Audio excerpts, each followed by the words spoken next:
Ton ton. तो guys दिल थाम लीजिए, मैं तैयार होकर आ गई हूँ। तो बताइए कैसा लग रहा है मेरा लुक। पसीना बहुत ज़्यादा आ रहा था, लेकिन खुशी भी बहुत थी कि आज फाइनली वो दिन आ गया माता रानी की पूजा करने का। तो गाइस फाइनली मैं तैयार होके आ गई हूँ। बहुत पसीना आ रहा है, पता रैसेस से भी हो गए हैं।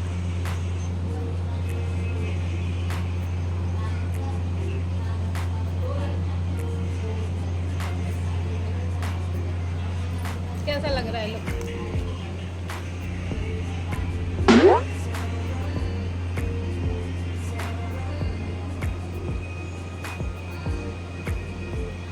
बहुत पसीना आ रहा है। तो गाइज़ मैं आ गई थी पूजा की तैयारी करने के लिए, जिसमें मैंने चौकी को सुबह ही अच्छी तरीके से धुल के साफ़ करके रख दिया था। अब बारी आती है उस पर गंगा जल छिड़कने की, तो मैंने जल्दी से उस पर गंगा जल छिड़का। और यहाँ पर जो मैंने रात में दिखाया था ना आपको, पूजा का सामान मैंने अलग से ही एक डिब्बे में करके रख लिया था कि मुझे कोई दिक्कत ना हो। तो यहाँ पे सबसे पहले मैं पटले पे ना कपड़ा बिछा लेती हूँ। ब्लाउज का पीस मैंने यहाँ पे बिछा लिया था। अब इसमें हमें पूजा का सारा सामान रखना है। तो सबसे पहले मैं ना अपनी शादी की चुन्नी ओढ़ लेती हूँ। जो मैंने शादी के टाइम पे चुन्नी ओढ़ाई जाती है ना, ये वही चुन्नी है। मैं जो मेरी बड़ी बड़ी घर में पूजाएं होती हैं तो मैं उनमें ये चुन्नी ओढ़ती हूँ। तो मैंने चुन्नी ओढ़ी और उसके बाद अब बारी आती है कोरे लगाने की। तो इसमें एक्चुअली ये होता है कि जैसे हम बीजासेन माता रानी की पूजा करते हैं तो इसमें 9 कोरे लगते हैं, जिसमें 4-4 पूड़ियों के 9 जगह हमें लगाने होते हैं। तो मैं वही कर रही थी और हेल्प करने के लिए मेरी बहन थी, वो मेरी भी हेल्प कर रही थी। तो मैंने 4-4 पूड़ियों के 9 सेट बना के रख लिए। और अब बारी आती है इन पे मेवा रखने की। तो जितने भी प्रकार की मेवा होती है 9 प्रकार की, तो पूड़ियों के ऊपर हम लोग पान रखा, उस पर एक एक हमने मेवा रखी, काजू बादाम किशमिश छुहारे इलायची लौंग बिंदी और चूड़ी सब कुछ मैंने रख दिया। अब बारी आती है पान के पत्ते पर बीजासेन माता रानी को बनाने की। तो वो मुझे नहीं बनाना आता था, तो वो मैंने मोबाइल में देखा, तो उसके बाद फिर मैंने वो भी बना लिया। क्योंकि जो चीज़ हमें पहली बार करनी होती है ना, तो वो थोड़ा सा टफ़ हो जाता है, लेकिन गलती भी कोई नहीं होना चाहिए। तो इसलिए मैं बहुत सोच समझ के सारी चीज़ें कर रही थी। उसके बाद मैंने इन कोरों के ऊपर हलवा रखा और फिर उसके बाद हमारी पूजा कंप्लीट हो गई थी। लेडीज़ भी आना स्टार्ट हो गई थी, तो हमने पूजा कर ली थी। उसके बाद सभी सुहागनों ने महावर लगाया यहाँ पर और मैंने सभी लोगों से आशीर्वाद लिया। आप मेरा लुक बताइएगा कैसा लग रहा है। यहाँ सब लोग कह रहे थे तुम तो न्यू ब्राइड लग रही हो, जैसे अभी शादी हुई हो। तो मैंने भी बोल दिया हाँ, तो अभी तो शादी हुई है एकदम। देखना अभी तो मैं कुछ रीति रिवाज भी करने वाली हूँ, आपको वीडियो में आगे पता चलेगा। फिर मैंने नई नवेली बहू की तरह सभी का आशीर्वाद लिया, पैर छूने स्टार्ट करें। बहुत अच्छा लग रहा था। पैर छूने में तो मुझे वैसे भी पता बहुत अच्छा लगता है।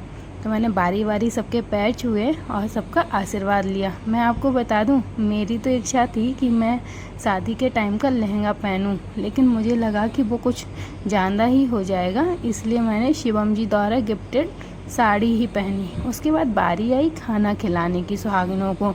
तो जहाँ पर पूजा हुई थी वहीं पर हमने चटाई लगा दी और सभी लेडीज़ों को वहीं पर बिठा दिया। भाई बहन ने खाना परोसना स्टार्ट किया। हम लोगों ने मिलके खाना खिलाया सुहागनों को। और एक आप ये क्यूटी पाई सी बिटिया रानी देख रहे हैं ना, तो रिश्ते में ये मेरी नातिन लगती है, मैं इसकी दादी लगती हूँ। है ना फनी मोमेंट, लेकिन हाँ ये सच है। क्योंकि ये जो पीछे आपको भाभी जी दिख रही हैं, ये इनकी ना नातिन है। तो हुई ना मेरी भी नातिन, तो ये मेरे से दादी दादी बोल रही थी। इतना प्यारा साउंड हो रहा था कि मानो मतलब ये लग रहा था सीरियसली किसी को लगता है आंटी वर्ड सुनने से, आंटी सुनने से, भाभी सुनने से, या मतलब कि ऐसा कुछ साउंड होने से ना तो उनको awkward फील होता है, लेकिन मुझे सीरियसली बहुत अच्छा फील होता है। उसके बाद मैंने इससे थोड़ी सी बातें कर ली। काटती है।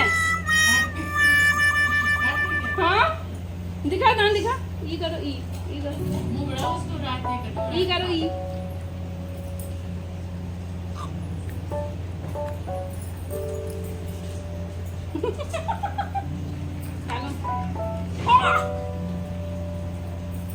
काटती है, लड़की तो काटती है।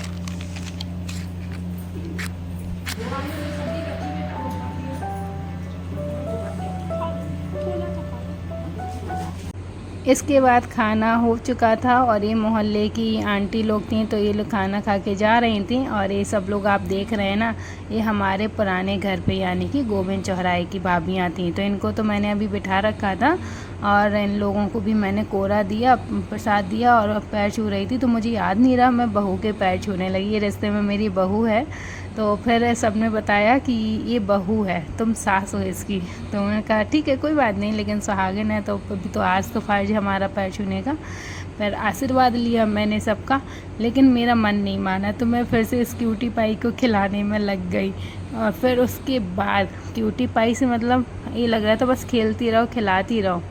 उसके बाद फिर मैंने अपने शिवम जी को, मियाँ जी को आवाज़ लगाई, तो मियाँ जी भी मेरे आ गए। तो उसके बाद हमारा ये हमने आपसे कहा था रिवाज होने वाला है, जिसमें शिवम जी ने मेरी मांग में सिंदूर लगाया। उसके बाद मुझे बीजा सेन का पेंडल पहनाया। तो मैंने आपसे कहा था ना कि आज सच में वही होने वाला है, तो आज वही हुआ। शिवम जी ने सिंदूर लगाया और मुझे बीजा सेन का पेंडल पहनाया। फिर उसके बाद आंटी जी ने भी मेरी गोद में कोरा रखा पूजा का, और मैंने शिवम जी से आशीर्वाद लिया। मानो ऐसा लग रहा था, सीरियसली आप देख रहे हैं ना, नाक के ऊपर भी मेरा सिंदूर लग गया था। कहते हैं कि नाक के ऊपर सिंदूर लगे तो पति बहुत प्यार करता है। उसके बाद कुछ मस्ती मजाक हुई हमारे रूम में, भाभी लोग बैठी, ये लोग एकदम तैयार हो रही थी। तो हम कब तैयार हो के करना क्या है, ये सब चीज़ें हम लोग बहुत मस्ती कर रहे थे। मानो ऐसा लग रहा था कि पुराने दिन वापस आ गए हैं। फिर मैंने सब लोगों को एक धमकी वाला मैसेज किया कि आप सब लोगों की मैं देवरानी हूँ, आप लोग मेरी जेठानी है, जल्दी जल्दी मेरे बीच लाइक कमेंट कर दिया करिए। ऐसे करके कुछ मैंने रील्स भी शूट करी। सीरियसली बहुत अच्छे हैं लोग। फिर उसके बाद इन लोगों का ये था कि टाइम हो गया है और जाना है घर पे। तो फिर मैंने सबसे गले मिली और विश किया कि जल्दी से आप लोग आइएगा, हम घर में नई नई खुशियाँ लाते रहें और आप लोगों को ऐसे इनवाइट करते रहें, मिलना होगा। लेकिन ये लोग ना, सच बताऊँ ना, बहुत सपोर्ट करते हैं, बहुत समझते हैं मेरे को। फिर उसके बाद यहाँ सबको विदाई दी मैंने, और मैंने अभी तो कुछ खाया ही नहीं था, तो भूख भी मुझे बहुत ज़ोरों से लग रही थी। उसके बाद सब लोग यहाँ पे चले गए।